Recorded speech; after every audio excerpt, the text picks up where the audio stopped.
महामहोपाध्याय स्वामी भद्रेश दास जी 21वीं सदी के प्रस्थानत्रयी भाष्यकार। महामहोपाध्याय स्वामी भद्रेश दास जी ने सन 1981 में ब्रह्म स्वरूप प्रमुख स्वामी महाराज के करकमलों से त्यागाश्रम की दीक्षा ग्रहण की थी। गुरु आज्ञा से संस्कृत भाषा एवं शास्त्र अध्ययन की कठिन साधना करते हुए उन्होंने संस्कृत व्याकरण शास्त्र, न्याय शास्त्र एवं वेदांत शास्त्र में अनुपम प्रावीण्य प्राप्त किया। 6 दर्शनों में आचार्य पदवी तथा भगवद गीता को विषय बनाकर डॉक्टरेट की उपाधि प्राप्त की।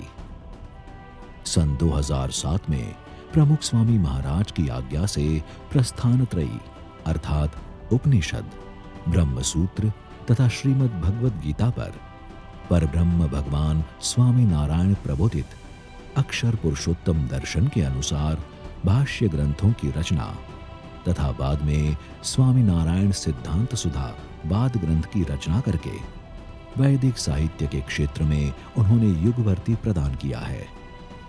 सदियों के बाद प्रस्थानत्रयी के भाष्यों की रचना आज के युग की विरल उपलब्धि है।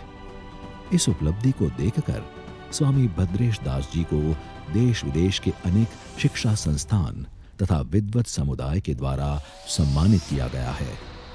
महामहोपाध्याय, दर्शन केसरी, वेदांत मार्तंड, विद्वत सार्वभौम, लाइफ टाइम अचीवमेंट इत्यादि अनेक बहुमानों से विभूषित स्वामी भद्रेश दास जी प्रकट ब्रह्म स्वरूप महान स्वामी महाराज की आज्ञा तथा प्रेरणा से विश्व भर में संस्कृत, शास्त्र तथा संस्कृति की सेवा में अमूल्य योगदान कर रहे हैं। दिल्ली स्थित BAPS स्वामीनारायण शोध संस्थान के अध्यक्ष स्वामी भद्रेश दास जी ने हाल ही में इंडोनेशिया में आयोजित G20 देशों की परिषद के अंतर्गत R20 धर्म परिषद में हिंदू धर्म का प्रतिनिधित्व किया था। गुरु कृपा से शास्त्र विद्या एवं विनम्रता दोनों में अनुपम गति प्राप्त करने वाले महामहोपाध्याय स्वामी भद्रेश दास जी भारतवर्ष के विद्वत वर्ग का गौरव है। कार्पण्य दोषोपहत स्वभाव पृच्छामि त्वां धर्म सम्मूढ़ चेता यच्छ्रेयस्या निश्चितं ब्रूहि तन्मे शिष्यस्तेहं शाधिमां त्वां प्रपन्नम। नमस्कार दर्शकों, जिंदगी कैफे कार्यक्रम में मैं निशिथ जोशी आपका स्वागत करता हूं। दर्शकों, अभी जो मैंने श्लोक का पठन किया वो भगवद गीता के अध्याय 2 में ये 7वां श्लोक है। जब युद्ध भूमि में अर्जुन भगवान श्री कृष्ण से कहते हैं कि हे कृष्ण, मैं काफ़ी व्यथित हूँ, मैं डर और चिंता से घिरा हुआ हूँ, आप जो है मैं आपके प्रति समर्पित हूँ, मैं आपका भक्त हूँ, आप मुझे बताइए कि मेरे बारे में सबसे अच्छा क्या है, मैं क्या करूँ, मुझे मार्गदर्शन दीजिए। दर्शकों, ये जो कहानी है ये आज भी समाज में ऐसे ही उपस्थित है। काफ़ी लोगों को काफ़ी परेशानियां हैं, काफ़ी भ्रमित होते हैं वो लोग, और जब भ्रमित होते हैं, जब उन्हें क्या सही है क्या गलत है उसका पता नहीं चलता, तब वो संत की छाँव में आते हैं, उनसे मार्गदर्शन प्राप्त करते हैं। आज हम ऐसे ही एक संत से संवाद करेंगे। दर्शकों, आज हम बात करेंगे महामहोपाध्याय पूज्य भद्रेश स्वामी जी से। स्वामी जी, बहुत बहुत स्वागत है आपका इस कार्यक्रम में। नमस्कार। स्वामी जी, काफ़ी कुछ बातें आपसे करनी है। जीवन में, समाज में जिस तरह की बातें चलती है, इस काफ़ी लोग भ्रमित हो रहे हैं। शुरुआत आपके बचपन से करनी है। आपका बचपन कैसा था? देखिए, हर बच्चे जिस तरह से रहते हैं बस ठीक उसी तरह से एक मेरा भी बचपन बीता है। खेलना, पढ़ना, खासकर नदी थी, नदी में स्नान करना,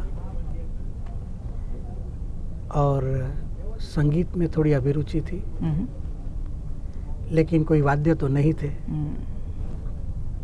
तो स्कूल की बेंचेस पर तबला बजाना। अच्छा। और ज़्यादातर मित्रों के साथ रहना, और ऐसे ही बचपन बीतते जाता था। और ज़्यादातर खेलने में। हम्म, और खेलने में भी कोई ऐसी कोई बात नहीं, जब आज के लोग जैसे खेलते हैं, कोई क्रिकेट खेलते हैं, स्पोर्ट्स जिसको कहते हैं, ऐसी उस समय में स्पोर्ट्स जैसी बात नहीं थी, लेकिन एक खेल का आनंद था। गिल्ली डंडा भी खेलते थे अच्छा। बहुत, लेकिन आनंद क्रिकेट से भी ज़्यादा था। अच्छा। और ऐसे मित्रों के साथ रहना और अभ्यास करते रहना, जी। ऐसे बहुत सामान्य रीति से बचपन बीतता था। शरारती भी थे और था भी, और आज भी हूँ। तो एक सामान्य बचपन। सामान्य बचपन था। बचपन। आपकी पढ़ाई कहाँ हुई? पूर्वाश्रम में पहले महाराष्ट्र में पढ़ाई हुई थी 8वीं कक्षा तक। फिर 1 साल के लिए गुजरात में पढ़ाई हुई 9वीं कक्षा। और फिर मैं जब 10वीं में आया 1981 में, और उसी साल मार्च की 12 तारीख को प्रमुख स्वामी जी ने मुझे दीक्षा दी। तो 10वीं की परीक्षा को मैंने छोड़ दी थी। अच्छा। और बाद में मैंने दीक्षा ग्रहण की। और उसके बाद एक जीवन का दूसरा अध्याय शुरू हुआ। बिल्कुल। और अभ्यास की रीति से भी देखें तो एक दूसरा अध्याय शुरू हो गया। जी। और फिर पूरी एक संस्कृत भाषा, संस्कृत शास्त्र और वेदांत, न्याय, व्याकरण, ऐसे धीरे धीरे गति होती गई। और फिर उसमें भी हम परीक्षाएं देते गए, और प्रमुख स्वामी जी ने हमको प्रेरित किया शास्त्र पढ़ने के लिए। तो सांख्य, योग, न्याय, वैशेषिक, कर्म मीमांसा, ब्रह्म मीमांसा, वेदांत शास्त्र, इन 6 दर्शनों का अभ्यास हुआ। जी। उसमें आचार्यत्व प्राप्त किया, अलग अलग यानी मास्टर्स डिग्रियां उन सब में हुई। तो इस तरह से धीरे धीरे अभ्यास होता गया। न्याय शास्त्र में बहुत समय बिताया। अच्छा। क्योंकि वो एक आवश्यक और कठिन शास्त्र है। और जब हम भारत के विचारों को समझना चाहते हैं, भारत के तत्वज्ञान को और भारत के ज्ञान वैभव को यदि जानना हो, तो हमारा जो पाणिनि का व्याकरण है, न्याय शास्त्र है, और ज्योतिष भी मैं कहता हूँ, क्योंकि वो गणित से खचाखच भरा हुआ है। तो इन शास्त्रों में थोड़ा समय प्रमुख स्वामी जी की आज्ञा से लगाया। तो अभ्यास ऐसे चलता गया, धीरे धीरे हम आगे बढ़ते गए। जी, आप धीरे धीरे आगे बढ़ते गए। एक प्रश्न है कि जैसे कि लोग बड़े होते हैं या पढ़ाई करते हैं, उसके बाद अलग अलग प्रोफेशन चुनते हैं, संत बनने का ख्याल आपके जहन में कब आया कि अभी मुझे संत बन के समाज की मतलब सेवा करनी है? देखिए, मैंने जब दीक्षा ग्रहण की तब मेरी आयु 14 साल की थी। आप कल्पना कीजिए कोई 14 साल के बच्चे का, कि उसके जहन में ऐसा कोई विचार होना कि संसार और उसको छोड़ना और एक दीक्षा को ग्रहण करना, ऐसी परिपक्वता कम होती है। और मैं जब मेरी बात करता हूँ तो नहीं थी, ऐसा भी मैं कह सकता हूँ। लेकिन जिसके साथ मैं रहता था और जिनका समागम मुझे वारंवार मिला, इसे प्रमुख स्वामी जी हमारे घर आते थे, सत्संग था, उनके संत आते थे और उनके साथ हम छुट्टियों में घूमने जाते थे। अच्छा। और एक सहजता से, ऐसा भी इतना भी पता नहीं था कि ये एक त्यागी है, ये संत सब जो आते हैं संसार को छोड़ चुके हैं। ऐसा ही लगता था कोई समझो मानो अपने घर के कोई एक सभ्य है। और उनके साथ घूमते थे हम, वो लोगों के साथ रहते थे, लोगों को बात करते थे, उनके सुख दुख को सुनते थे। और एक इमोशनल अटैचमेंट जो होता है, ऐसा एक संवेदना के साथ हम जुड़े थे। और बहुत अच्छा लगता था कि एक लोगों के साथ रहकर लोगों के लिए जीना। अच्छा। और उसकी एक आनंद की अनुभूति हम देखते थे, तो उसमें से उनके साथ रहने की एक आदत हो गई। और संतों ने ही फिर उनके जीवन के बारे में बताया, और प्रमुख स्वामी जी भी हमारे घर आते थे, उनसे भी बात हुई। तो एक संसार को नाशवंत समझकर या दुखदाई समझकर त्यागाश्रम ग्रहण नहीं किया। जी। संसार तो संसार है, उसको जिस तरह से उसी तरह से स्वीकार कर लिया है। लेकिन प्रमुख स्वामी जी के साथ जो एक प्रेम था, जी।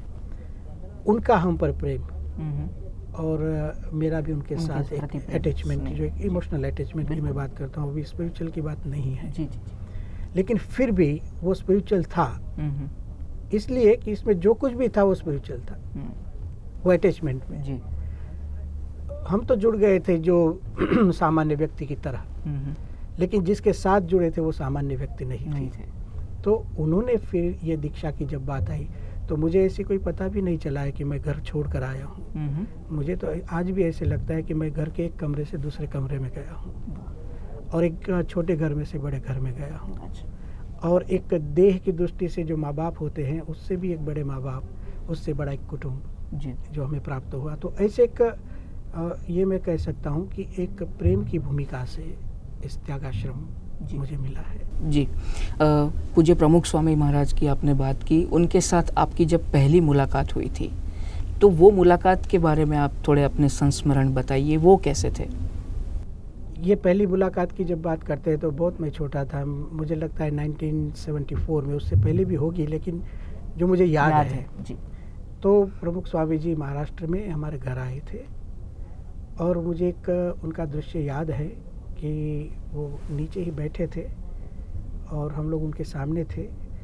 तो मुझे एकदम नज़दीक उनकी गोद में बैठने का एक अवसर मिला था। अच्छा। बस उतना एक दृश्य याद है, कोई बातें तो याद नहीं जी। और उसके बाद बहुत बार प्रमुख स्वामी जी को मिलना हुआ, लेकिन उनकी एक प्रसन्न दृष्टि, वो जो अनुभव, एक प्रेमपूर्ण अस्तित्व जी, और जो एक अपनापन जिसको हम कहते हैं, और वो जो याद रह जाता है तुम्हें। तो ऐसा भी नहीं था कि वो 1974 यानी बहुत छोटी आयु होती है, उसमें याद रखने जैसी कोई बात होती ही नहीं है, लेकिन वो आज याद है। इसका मतलब ये होता है कि उसमें बहुत गहराई थी, बिल्कुल, उस व्यक्तित्व की। प्रमुख स्वामी जी की जब बात करते हैं तो ऐसा एक, और ऐसी एक मेरे एक की बात नहीं है, आज लाखों लोगों को ये अनुभूति हुई है और सब लोग इसी तरह से याद करते हैं। जी, आपके भाष्य के बारे में बात कर रहे स्वामी जी की, श्रीमद् भगवद गीता है, अक्षर पुरुषोत्तम और ब्रह्म सूत्र आपने भाष्य लिखे है। पहले तो ये आप हमारे दर्शकों को अपना अनुभव साझा कीजिए कि कितना कठिन था ये, और आपने किन प्रक्रिया और क्या चुनौतियाँ आई उसमें आपको ये भाष्य लिखने में, और इनका महत्व क्या है? पहले मैं महत्व की बात करता हूँ। प्रत्येक संप्रदाय, जब कोई वेदांत परंपरा से जुड़ा संप्रदाय होता है जिसको हम वैदिक सनातन धर्म कहते हैं जी, तो वैदिक सनातन धर्म का सबसे पहला नियम यह है कि जो वैदिक हो, अर्थात वेदों को प्रमाणभूत रूप से मानता हो, और जो भी सिद्धांत को कोई संप्रदाय स्वीकार करता हो वह सिद्धांत भी वैदिक हो, मतलब वेद द्वारा प्रतिपादित हो जी। ये हमारी परंपरा रही है, सनातन धर्म की परंपरा। चाहे फिर सांप्रदायिक दृष्टि से अलग अलग संप्रदाय हम देखते हैं आज, अद्वैत, विशिष्टाद्वैत, द्वैत, द्वैताद्वैत, शुद्धाद्वैत, अचिंत्य भेदाभेद, ये सब में एक आइडियोलॉजी की दृष्टि से आपको फर्क मिलेगा। लेकिन सब वैदिक इसलिए है कि एक ही वेद माता हमारी है, हमारे उपनिषद, हमारी भगवद गीता, ब्रह्मसूत्र, महाभारत, रामायण आदि बहुत हमारा पूरा एक वांग्मय है, संस्कृति का वांग्मय, और सब मिलकर एक हमारी भारतीय संस्कृति बनती है। विशेषता ये रहती है कि हमारे भारतवर्ष में विचारों की एक स्वतंत्रता है जी। लेकिन यदि आप वेद से जुड़े हैं तो वैचारिक भिन्नता कोई आपत्तिजनक बात नहीं बनती है। तो आप देखेंगे तो यहाँ हमारे भारत में, जैसे मैंने अद्वैत की बात की, विशिष्टाद्वैत की बात की, परंपरा क्या रही है कि संप्रदाय को एक वेदांत परंपरा में यदि आप मानते हैं तो आपके पास प्रस्थान त्रयी के भाष्य होने चाहिए, और प्रत्येक संप्रदाय में है भी। भगवान स्वामीनारायण ने अपने वचनामृतों में ये उपदेश दिया था। उसमें शास्त्रों का उद्धरण, उपनिषदों के मंत्र, गीता के श्लोक, ब्रह्मसूत्र में से सूत्र, और उसका व्याख्यान, उसकी व्याख्या स्वयं करते थे। लेकिन उन्होंने अच्छा काम क्या किया कि यह जो शास्त्र है वो लोगों को लगे कि ये विद्वत भोग्य है, विद्वानों की चर्चा के विषय है, ऐसी जो एक मानसिक भूमिका बन गई थी उसको तोड़ दी उन्होंने, और सामान्य जन तक उन्हीं विचारों, ब्रह्मसूत्र जैसे अथा तो ब्रह्म जिज्ञासा पहला सूत्र है जी, उसको समझना कठिन है क्योंकि वो सूत्र के रूप में आया है, लेकिन भगवान स्वामीनारायण ने उसकी व्याख्या सामान्य जन भी समझ सके इस तरह से अपने उपदेशों में दिखाई। तो उन सिद्धांतों को लेकर स्वामीनारायण संप्रदाय में शास्त्र तो थे, लेकिन भगवान स्वामीनारायण की जो एक अर्थ की दृष्टि से, अर्थ मतलब कोई श्लोक हो या कोई उपनिषद का मंत्र हो, उसके विशिष्ट अर्थ घटन विशिष्ट व्याख्या, एक नया दृष्टिकोण उन्होंने दिया था। जी। उसमें एक सबसे अलग निकलने वाला एक दृष्टिकोण था जो साधना की दृष्टि से, मुक्ति की दृष्टि से, सृष्टि मीमांसा की दृष्टि से हम जब उसको देखते हैं तो स्वामीनारायण भगवान ने कहा अक्षर ब्रह्म रूप होकर परब्रह्म पुरुषोत्तम की भक्ति करनी है। ये जो अक्षर ब्रह्म तत्व, परब्रह्म पुरुषोत्तम तत्व, उसका भेद श्रीमद् भगवद गीता के वाक्यों से यस्मात्क्षरम अतीतो हम अक्षरादपि चोत्तमः अतोस्मि लोके वेदे च प्रथितः पुरुषोत्तमः। इस श्लोक पर अद्वैत की भी व्याख्या है, विशिष्टाद्वैत की भी व्याख्या है, द्वैत की भी है। इन व्याख्यानों में भेद होना ये कोई, मैंने कहा एक ये विचारों का उत्सव होता है। उसी परंपरा में भगवान स्वामीनारायण ने एक विशिष्ट व्याख्या दी कि ये अक्षर ब्रह्म तत्व जीव तत्व से एक भिन्न तत्व है और वो अक्षर से भी परे पुरुषोत्तम है। अक्षर ब्रह्म है, पुरुषोत्तम के दास है, पुरुषोत्तम की भक्ति करते हैं, वो नित्य मुक्त है, अर्थात उसको कभी माया का बंधन नहीं, उसको हम आदर्श में रखे अपना जीवन बनाए। तो इन सब विचारों को लेकर एक अभिनव भाष्य हो जिससे यह स्वामीनारायण संप्रदाय जो वैदिक परंपरा में आता ही है उसको एक दृढ़ता मिले। तो प्रमुख स्वामी जी ने ये आज्ञा हमको 2005 के वर्ष में वसंत पंचमी के दिन प्रमुख स्वामी जी ने की और उनकी एक भद्र भावना ये भी थी कि ये किसी को बताने के लिए या केवल एक विद्वत भोग्य हो ऐसा नहीं, लेकिन एक निष्ठा से, एक सनातन धर्म की हमारी जो निष्ठा है, एक सनातन धर्म के भाग के रूप में जो जब हम अपना जीवन बिताते हैं तो सनातन धर्म की परंपरा को मान देना चाहिए। तो ये एक परंपरा के साथ एक रस होने की जो बात है उसमें से प्रस्थानत्रयी का विचार निकला और स्वामी जी ने आज्ञा दी। उन्होंने आज्ञा ही नहीं दी, शक्ति भी दी और केवल आज्ञा और शक्ति नहीं, वो साथ में थे।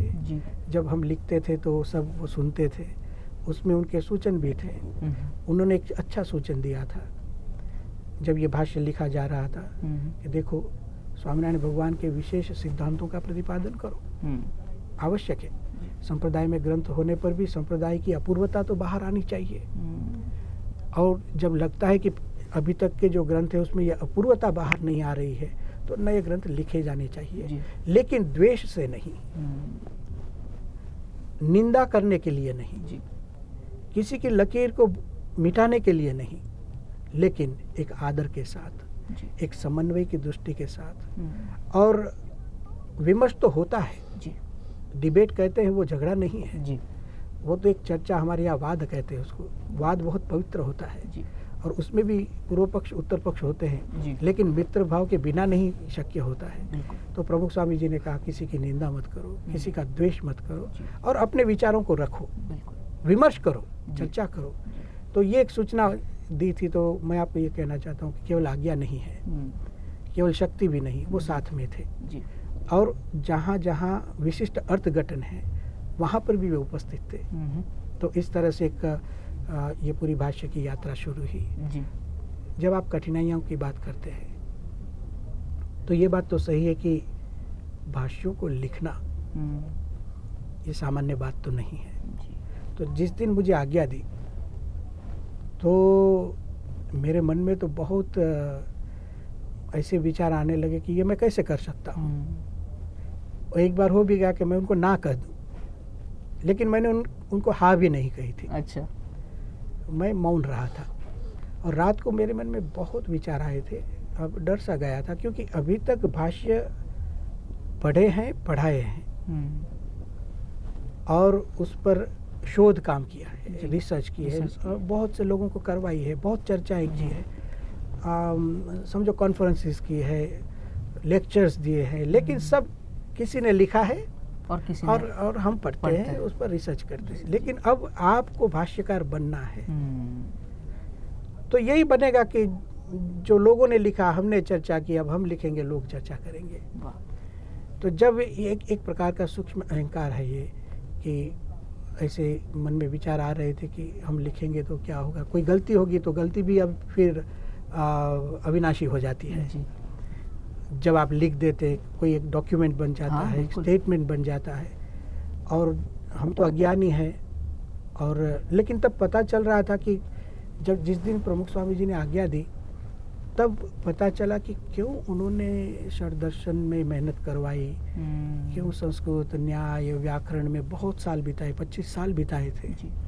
तब लग रहा था कि क्यों इतनी सारी पढ़ाई, और संस्कृत को छोड़कर और कोई विषय ले लेते तो लोगों में भी उसका उपयोग ज़्यादा होता। लेकिन जब भाष्य की आज्ञा दी तब पता चला कि उनके मन में एक भव्य विचार था। बिल्कुल। तो कठिनाई ये हो रही थी, मन के साथ जो एक संघर्ष था, और उस ऐसे काम के लिए आपको फिर दुनिया से अलग हो जाना पड़ता है। अब दुनिया में प्रसिद्धि भी नहीं मिलती है आपको।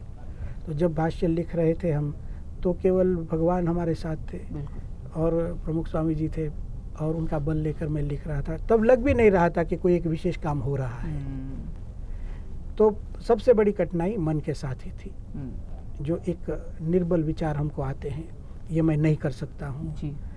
और दूसरा, हमें लोगों से डर लगता है कि लोग क्या कहेंगे। ये सब एक कह सकते हैं हम अहंकार के आसपास घूमने वाली चीज़ें थी। वो सब मेरे जीवन में कठिनाइयों के रूप में आई।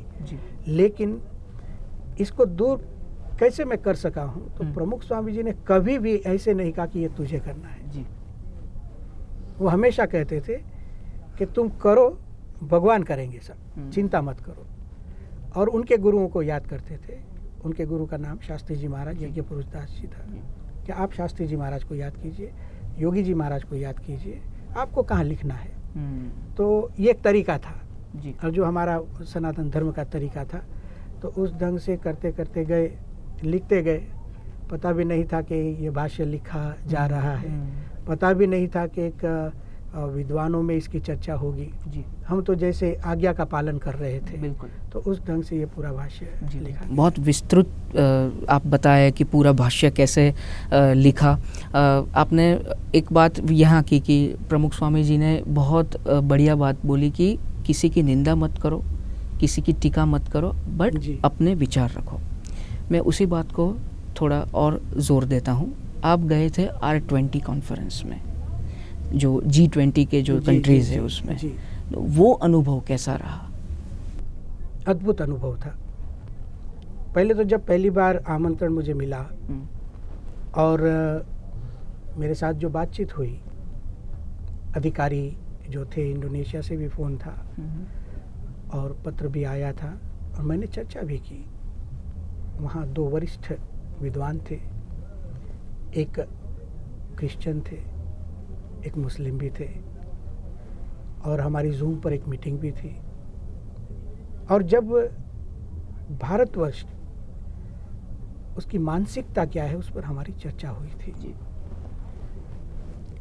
जब हमने कहा कि भारत में तो ऋग्वेद काल से, ऐसे तो हमारे देश में वेद को नित्य और अपौरुषेय मानते हैं, उसकी कोई समय की सीमा नहीं है, वो नित्य ग्रंथ है। तथापि आधुनिक भाषा में आधुनिक लोग कम से कम ऐसा तो समझ सकते हो कि ये 10,000 वर्ष पूर्व का एक मानव मस्तिष्क में जन्मा हुआ अद्भुत ज्ञान है, जो डॉक्यूमेंट के रूप में आज ऋग्वेद के रूप में हमें मिलता है।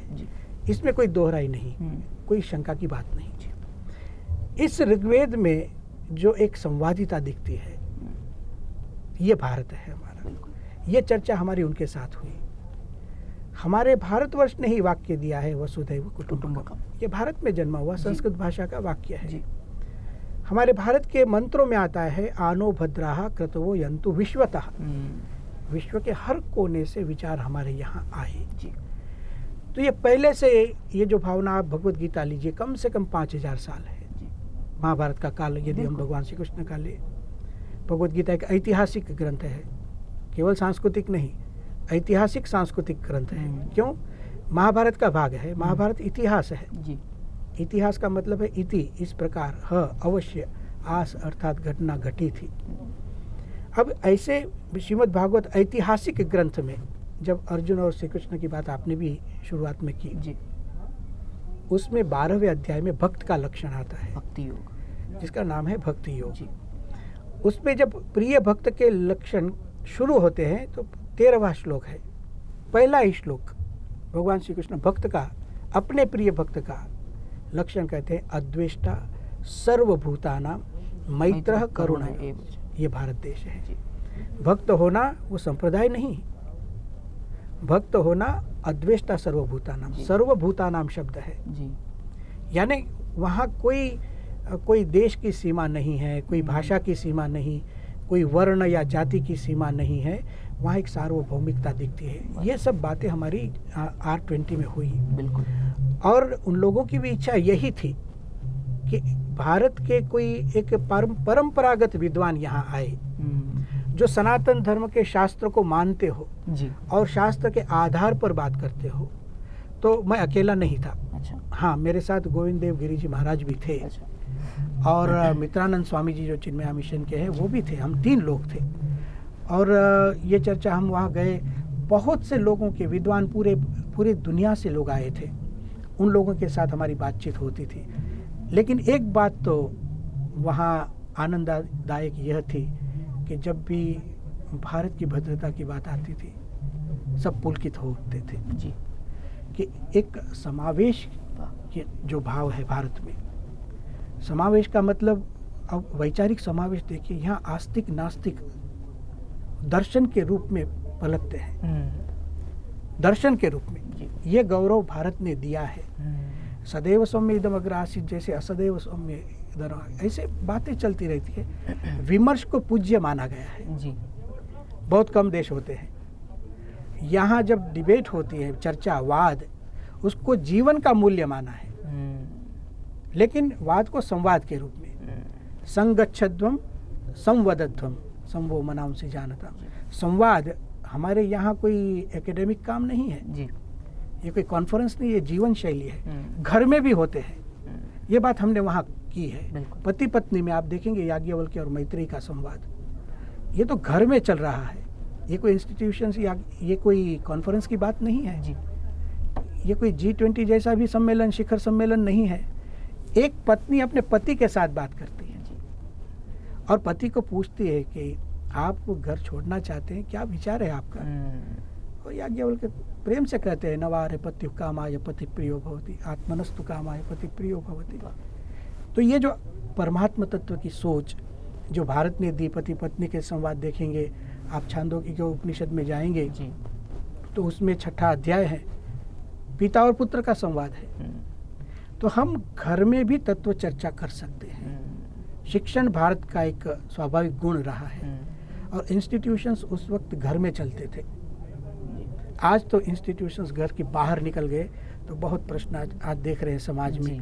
लेकिन सनातन धर्म की यह जो सोच, कौटुंबिक भावना की बात, ये सब वहाँ चर्चा होती थी जी, और ये अनुभव बहुत अच्छा लगा कि जब भी भारत की बात हम इस ढंग से करते थे लोग काफी तो बहुत खुश होते थे और आदर के साथ इन विचारों का स्वीकार करते थे। जी। મહામહોપાધ્યાય ભદ્રેશદાસજી સ્વામી સાથે રસપ્રદ વાતોનો ખાસ સંવાદનો ભાગ 2 નિહાળો આવતા રવિવારે માત્ર ડીડી ગિરનાર અને અમારી YouTube channel DD news Gujarati ઉપર।